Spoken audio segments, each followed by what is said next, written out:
Буржгар үст бяцхан гүнжийн амьдрал.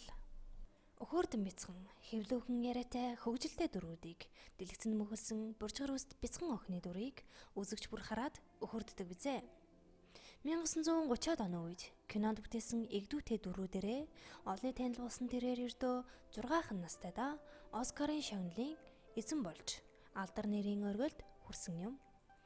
Америкийн кино урлагийн академи түүнийг өнгөрсөн 100 жилийн хамгийн агуу кинодын жагсаалтын 18-д оруулсан юм. Орчин үеийн кино судлаачид Ширли Темплийг бүх цаг үеийн хамгийн алдартай жүжигчин хүүхэд гэж дуу нэгтэйгээр хүлээн зөвшөөрдөг билээ. Ширли Темпл 1928 оны 4-р сарын 23-нд Калифорнийн Санта Моникад бизнесмен банкир Жорж Темпл, бүжигчин Гертруда Амелия нарын бага охин болон мэндэлжээ. Ширли анх 3 настайгаас Лос Анжелес дахь хатагтай Меглиний бүжгийн студийн бүжигчин болсон бөгөөд Educational Films корпорацийн 2 продюсерийн анхааралд өртснөөр кино ертөнцид хүл тавьж, дан хүүхдүүд тоглосон богино хэмжээний цуврал кинонд тогложээ.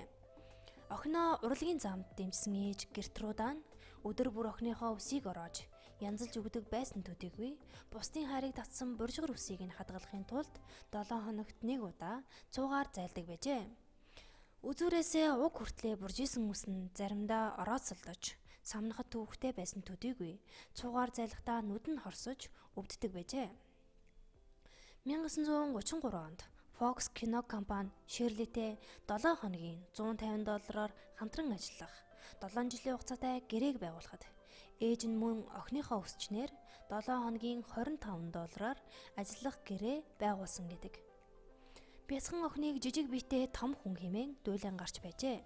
Сүүн шүүд нь хорхоотож унсан учраас химийн шүд зүүдэг байсан Ширли санамсаргүй байдлаар шүдээ унгааснаас ин яриа гарахад хүргэсэн хөвгөлтэй түүхтэй гинэ.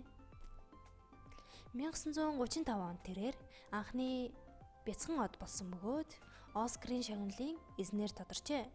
Мөн тухайн үед алдарт Громанс Чайнис театрын гадна талбайд Холливуудын алдартнуудын гар болон хүлийнхээг байрлуулдаг байсан бөгөөд Ширлигийн гар хүлийнхээг албан ёсоор нэмэн байрлуулсан юм. 8 наснда тэрээр Холливуудын хамгийн өндөр төлбөртэй 10 эмэгтэй жүжигчний игнэнд багтаж $3 сая хөрөнгөтэй болсон байна.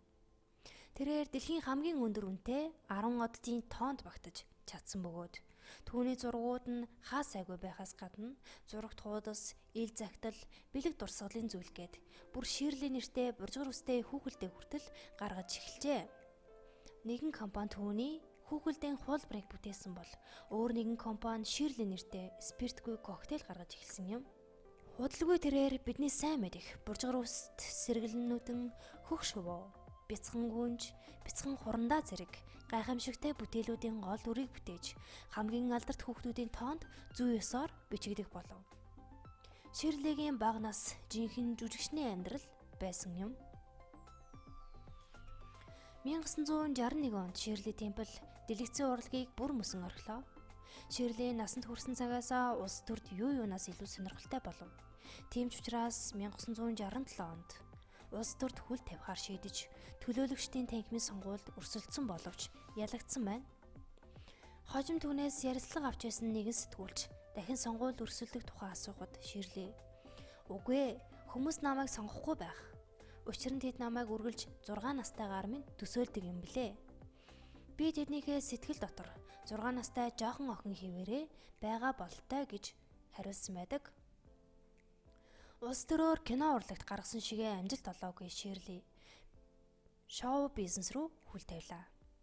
Тэр Ширли Темплийн театр хэмээх телевизийн нэвтрүүлэг хийж, Ширли Темпл гэх цуврал номуудаа бичиж, өөрийн тоглосон кино цомгуудаа гаргав. Гэвч түүний сонирхлыг улс төр татсан хിവэр байлаа. Тэрээр 1968 оноос эхлэн улс төрд иргэн орж, Чех, Ган улсуудад Америкийн нэгдсэн улсын элчин сайдаар олон жил ажиллажээ. Мөн Америкийн нэгдсэн улсын нэгдсэн үндэсний байгууллагт төлөөлөгчөөр ажиллаж байсан юм. 1972 онд Темпл хөхний хорт хавдартай гэдгээ мэджээ. Түүний хагалгаа амжилттай болсны дараа 1972 онд Темпл хөхний хорт хавдартай болсноо мэджээ.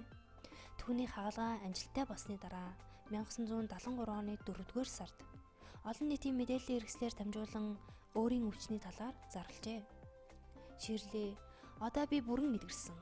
Та бүхний эрт онцлогдсон хорт хавдар үхлийн аюултай биш хэмээн олон эмэгтэйчүүдэд хөхний хорт хавдраас урьдчилан сэргийлэхэд туслаад зогсохгүй. Мөн өөрийн өвчний талаар олонд мэдээлсэн анхны алдартай эмэгтэй болсон юм. 2014 онд тэрээр 85 наснда таалал төгсжээ. Ширли Темпл нийт 14 богино хэмжээний, 43 бүрэн хэмжээний, 25 үлгэрийн кинонд тоглож, цэнхэр дэлгэснээ мөхөрсөн бөгөөд дэлхий дахинд авьяаслаг, өхөөрдөм, буржгар үс дохин хийвэр үлдсэн юм.